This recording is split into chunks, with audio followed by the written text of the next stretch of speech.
continuar con nosotros. Vamos a conversar con el diputado de la Romana, el Partido Revolucionario Moderno, Eugenio Cedeño. Bienvenido, diputado a Revista. Gracias, un gran privilegio estar con ustedes. Y excúsenme la tardanza. ¿Cuál tardanza? Sí, le hubiésemos dado más tiempo, pero llegó. La maquillista me dijo que tenía que estar aquí a las 8 de la mañana y llegué a las 8:20 por el tapón. Esa vaina de prohibir que uno gira a la izquierda, eso hay que revisarlo. Porque tú sabes lo que yo en el malecón, frente al obelisco Hembra, para acá, y la calle vacía, y de repente decirme que no puedo entrar para acá. O sea, y la calle vacía y mandarme a mí para el muelle, para allá. Ofrezco. No. Es un tema, bueno. Diputado, qué bueno que está aquí. Piensen ustedes que... Diputado, mire, ya tenemos una nueva Cámara de Cuentas. Hoy sería juramentado. El cuestionamiento de esto es quizás no las personas que se han elegido, sino de que ya se sabían sus nombres desde hace tiempo. La oposición ha acusado al PRM de que ha hecho todo un traje a su medida, donde no ha tenido ni voz ni voto. ¿Cómo fue ese proceso? Mire, para mí no reviste mayor importancia la forma en que se eligieron, ni quiénes son los que están ahí, ni quiénes son los que no estarán.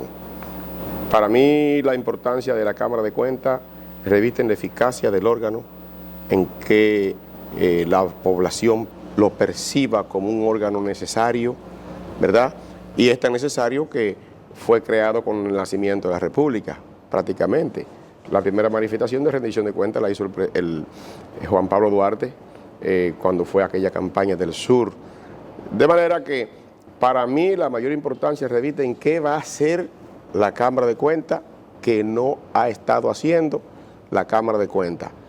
¿Esa nueva ley de la Cámara de Cuentas le dará una mayor función, una mejor función a esa institución a partir de ahora? Es que la Cámara de Cuentas siempre ha tenido sus funciones sin necesidad de que, por ejemplo, se refuerce la ley, porque todo depende de la actitud de quienes estén ahí.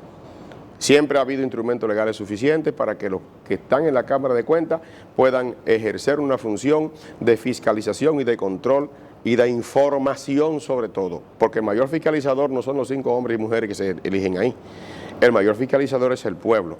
Y cuando la Cámara de Cuentas no rinda informes periódicos y constantes, que la población se empodere, fíjese cómo la población se empoderó de un problema ahora mismo y están actuando las autoridades. Como la población se empodera, o una parte de la población, del tema haitiano. Y usted ve ahora todas las medidas que el gobierno está tirando, ve los desalojos, ve el accionar, porque es un pueblo empoderado de sus leyes y empoderado de sus instituciones el que obliga e impulsa y lleva a las autoridades que tienen el control y el accionar a ejecutar y actuar. Pero debía en ser consecuencia. Lo contrario, el Estado es que debía aplicar las leyes y no que la población le exija que el Estado aplique una ley que ustedes mismos han creado. No, usted está confundiendo Estado con gobierno. Una cosa es el que gobierna, una cosa es nosotros como Estado. El Estado lo conforma usted y lo conformo yo, y lo conforman todas sus instituciones. En la medida que el que está gobernando, que el mandatario está al frente y existe una población muda, una población pasiva, una población, ese gobernante termina haciendo lo que le da la gana y se convierten por la permisividad poblacional y de todos nosotros los que hacemos comunicaciones, los que trabajan, los que pagan impuestos, los que somos gobernados, por esa pasividad entonces ese gobernante se convierte también entonces en un inoperante y devienen convertirse entonces en dictadores. Por ejemplo, diputado, yo comentaba, el gobierno, el Estado dominicano, a través del gobierno, como usted dice, los gobiernos manejan el Estado, recauda anualmente miles y miles de millones de pesos a través de un impuesto que se llama IPE, Impuesto a la Propiedad Inmobiliaria. El gobierno a través de la DGI tiene todos las construcciones y terrenos que hay en el país, privados y públicos. Y ese IPI no se puede fallar 2 veces al año, porque si se falla un día, al otro día tiene mora. Pero una mora exorbitante. Sí, y entonces yo digo, y si son tan efectivos para comprar ese IPI, ¿por qué no son tan efectivos para supervisar esas mismas construcciones a las que usted le cobra impuestos? Mire, es que si usted lee todas las normativas, yo no he leído todas las normativas, pero la simple lógica, la supervisión del Estado principal tiene que estar, y sé que va por el caso de IEC, tiene que estar en el proceso de construcción en el proceso de edificación de las obras, el Estado no va a estar como un gendarme detrás de cada vivienda, vigilando cómo, si esta tiene grietas, si aquella va, si aquella, está falta de pintura. Entonces, si se mete en ese tipo de cosas, eso es algo que es prácticamente imposible para que cualquier gobierno. Por eso se impone el deber de vigilancia de parte del dueño de la obra y la propia ley establece que el propietario es responsable de la ruina y de los daños que produzca el edificio, porque el Estado no puede cargar con esa responsabilidad. Sí, pero diario no lo puede hacer, pero cada cierto periodo de tiempo debe haber una supervisión del Estado. Bueno, yo no soy un experto en ese tema. Pero hay una norma, hay una ley, hay algo que es lo que primero le enseñan a un abogado, a cualquier profesional, que es la lógica, el razonamiento lógico y la interpretación lógica de las medidas.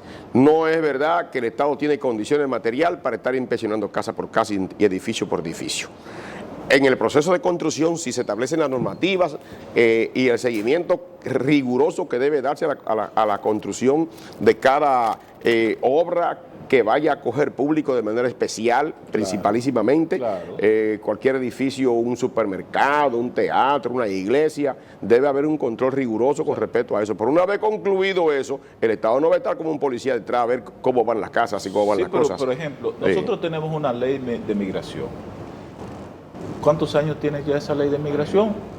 Clara, específica, reglamento, faltaba el reglamento, se aprobó el reglamento. Entonces, ¿por qué esperar que la población me reclame para yo tomar acciones? Cuando yo tengo un discurso, una retórica de que yo tengo sellada la frontera. ¿Por dónde pasan? No, mire, sin duda que el Estado tiene, que por ejemplo en la aplicación de la ley, el gobernante, el titular de cualquier dependencia del Estado tiene la obligación de aplicación de la ley. Yo cuando en principio de esta conversación hablé de la necesidad imperiosa del empoderamiento de la población en el reclamo a los gobernantes de la aplicación de la ley, que la ley por lo general es ella para beneficio de los gobernados. Y si los gobernados no se empoderan de los beneficios que le da la ley, porque la ley no es en contra de los gobernados, es a favor de los gobernados, y el gobernante tiene que aplicarla. Entonces, una población que no se empodera de sus leyes que le favorecen, entonces tiene que exigirle al gobernante para que las aplique. Pero no estoy diciendo yo... Ahí, porque se supone que el gobernante fue electo para que te aplique la ley a favor tuyo. Sí, pero Geraldino, no nos vamos a morder la cola, como el perro que se busca la cola. Claramente, todo el que está viendo el programa entiende perfectamente que he dicho, y lo sostengo, que el gobernante, como un mandatario, recibe el mandato de los gobernados para que aplique la ley. Pero que como contraparte, ese gobernado, estoy filosofando que estamos, ese gobernado tiene que empoderarse de sus leyes que le benefician para exigirle al mandatario que cumpla con el mandato de aplicarla. Yo no estoy quitándole la responsabilidad al gobernante de que aplique la ley. Ni en migración, ni en el área de supervisión de obras, ni en ninguno de esos aspectos. Ni tampoco en el tema de la Cámara de Cuentas. Pero hay una cosa bastante clara en el tema ese de la inmigración, y nosotros lo comentábamos ahí. Yo le pregunto, yo digo, el gobierno está tomando el rábano por las hojas, como dice el dicho popular. ¿Por qué? Porque ¿cómo llegan las parturientas a los hospitales? ¿Cómo llegan los miles que deporta migración al exterior? ¿Cómo llegan a los distintos pueblos que tenemos en todo el país? ¿Cómo llevan a Matomosquito y a Friusa? ¿Cómo llegan toda esa gente? Mire, hay una situación y es que en República Dominicana... No, perdón, porque si tú me dices que tengo la frontera blindada, entonces no está entrando nadie, pero cada día son más los que deportamos. Es que el blindaje de la frontera no puede ser físico nada más. Tú puedes coger los 40.000 guardias que tiene República Dominicana y desplegarlo y no van a contener los 11 millones de haitianos que hay en Haití, ni van a contener la necesidad de los 2 billones de mano de obra barata que ayudan a sostener la economía dominicana y a mantener un turismo que puede tener, darse el lujo de tener todo incluido permanentemente en base a trabajadores que trabajan para recibir únicamente la propina, el 10% de la propina y con salario de miseria. ¿Tú me entiendes? Entonces yo he dicho aquí que el muro tiene que ser jurídico. Eso explica que usted está diciendo, digo, yo lo he dicho, para mí aquí existe también un turismo de explotación. Claro, pero eso no es para usted, para todo el mundo. Y no tan solo un turismo de explotación, aquí existen negocios que viven en base a la explotación. Usted va a cualquier restaurante a comer, y ese que le está sirviendo, que usted quiere aplastarlo cuando queda algo mal, esa persona lo que recibe apenas un salario mínimo de 15 o 20 mil pesos mensuales. Y el salario, el dueño del restaurante se le complementa con el 10% de la propina obligatoria que le cobran a usted, y con eso que le pagan. La factura. Aquí tú ves a la muchacha trabajando en el banco y tiene que ir bien vestida, maquillada, con buenos zapatos, y cuando usted revisa, el salario tiene que completárselo el novio. Sí. Pues aquí hay una explotación que se da en demasiados sectores, ¿entiendes? Ahora, el tema del turismo, de la inmigración en República Dominicana, yo lo he dicho, y ojalá que me pongan atención, es un muro jurídico que hay que crear, y en parte, por ejemplo, en mi caso particular, en la ley de tránsito, yo logré insertar el artículo 75, 76, 77, que establecen que le dan la responsabilidad a los ayuntamientos para el control del motoconcho en coordinación con la DGC. Usted tiene hoy aquí que hay poblaciones donde el 50 o 60% de los motoconchos son haitianos, sí, sin licencia y sin nada, ¿verdad? Entonces, esta ley nosotros logramos y aquí yo llamo a DGC que la implemente, y llamo a los ayuntamientos que se empoderen de Eso es lo esto, que está haciendo el Ayuntamiento de Santo Domingo. que es correctísimo. Lo que pasa es que le falta carácter al alcalde y a los regidores, y conocer la ley para implementarla y ponerla en funcionamiento. De manera que aquí un ayuntamiento tiene la facultad de pedir la placa para conchar, conforme a la ley. Tiene la facultad de dar la licencia a quienes van a conchar en su territorio. Y exige la ley que tengan que residir en el territorio. Para un motoconcho conchar en La Romana, en el municipio de La Romana, debe ser autorizado por el alcalde, por la alcaldía, con una licencia para conchar en La Romana. Eso es tener un control y del una territorio. placa para conchar. Y el motor tiene que estar registrado en el ayuntamiento. El motor que quiera circular, registrado en el ayuntamiento. Y las multas van en beneficio del ayuntamiento. Y la policía municipal tiene la facultad de aplicar las multas en ese control. Y eso está en la ley. Y eso se hace. Según lo Que usted no dice, lo hacen, digo, que el muro jurídico tenemos que construirlo, en parte está construido y por desidia, porque no se enfrenta el problema de la inmigración de manera integral, sino agarrándolo por los rábanos, el rábano por las hojas. Entonces, tú te vas, por ejemplo, a Chile, que tú puedes ir sin visa, todavía entiendo, y los haitianos pueden ir sin visa en Chile, pero no pueden trabajar, no consiguen un empleo en ninguna parte. No, pero en base a lo que usted dice, entonces, le da la razón a quienes dicen que aquí no es necesario modificar la ley de tránsito como lo propuso Morrison hace unos días. Para el tema del motoconcho. No, la ley de tránsito en sentido general. Él habla de una modificación a la ley de tránsito, pero según lo que usted ha dicho, aquí entonces no se aplica la ley de tránsito. La ley de tránsito es dinámica, todas las leyes tienen que ser dinámicas, y hay momentos que la ley hay que vivir modificando y adecuándola a la sociedad. Aquí, por ejemplo, lo que no podemos es irnos delante de la necesidad de la sociedad. Aquí en la ley de tránsito yo me opuse a multa de 10,000 pesos, a multa de medio salario mínimo, porque son inaplicables. Por esa razón no ha habido un gobierno que se atreva a aplicar la ley de tránsito en cuanto al aspecto de las multas, porque fue desproporcionado. Cuando tú estableces una multa que un juez no se atreve a aplicarla, entonces se convierte en anomia. En ausencia de la ley. Sí. Si tú dices, el que me dobla a la derecha a la izquierda en rojo, tiene una multa de 2,000 pesos, es una multa aplicable. Pero si tú pones que es de 20,000 pesos, ¿a quién diablo un juez le va a fallar una multa de 20,000 pesos a un motoconcho, a un carro de concho que dobló y le va a meter 20,000 pesos de multa? Nadie. Entonces, el gobierno ha tenido que postergar la aplicación de la ley de tránsito en materia de multa. Esa es la racionalidad de la porque ley. fue irracional en su momento, demasiado irracional.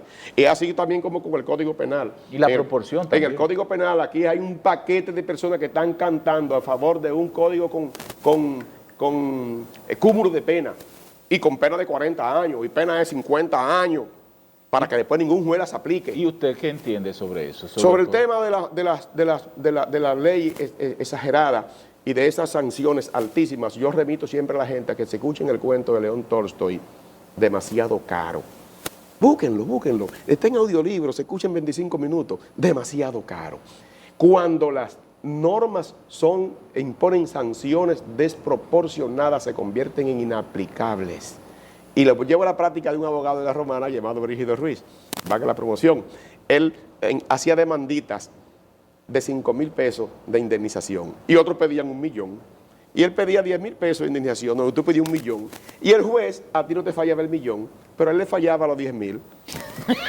Entonces, con la misma sanción. con el fallo de los 10,000, él te Bueno, cobraba, pero tendríamos te que- cobraba sin 10 audiencias, te cobraba tus honorarios, y tenías un honorario de 200,000 pesos, justificado. Y entonces ahí venía tú, pagaba la sancioncita y entonces va a poner a negociar el honorario ahora. Y siempre tenía cuarto ese abogado, porque nunca pidió demasiado. El estúpido que se ponía a pedir 1,000,000 por un pisotón nunca lo cobraba, porque no hay un juez que lo condenara a 1,000,000 de pesos de indemnización. El problema de la no aprobación todavía de ese Código Penal, diputado, que ahora definitivamente recae la responsabilidad total en el PRM, porque tiene una mayoría absoluta en ambos Absolutamente. lados, no necesariamente ha sido lo que se le ha vendido al pueblo, de que es por un tema del aborto y las causales y el tema de Estados Unidos. ¿Qué es lo que realmente ha impedido la aprobación? No, del el Código Penal no se aprobó específicamente por esa confrontación que tiene que ver con la discriminación, y no la discriminación en sentido general, sino la discriminación en materia de la homosexualidad, con el tema de género. No fue un compromiso del gobierno eso. Porque no, es que los gobiernos tienen compromisos previos sin que lo hayan escrito, porque lo impone el hegemón. Cuando me refiero al hegemón, la política que sigue Estados Unidos es una política que se impone de manera indirecta sobre estos países pequeños de tercer mundo, de traspatio. Entonces, aquí cualquiera no se atreve a contradecir lo que es una política en ese tipo de materia ideológica que lleva el gobierno de Estados Unidos.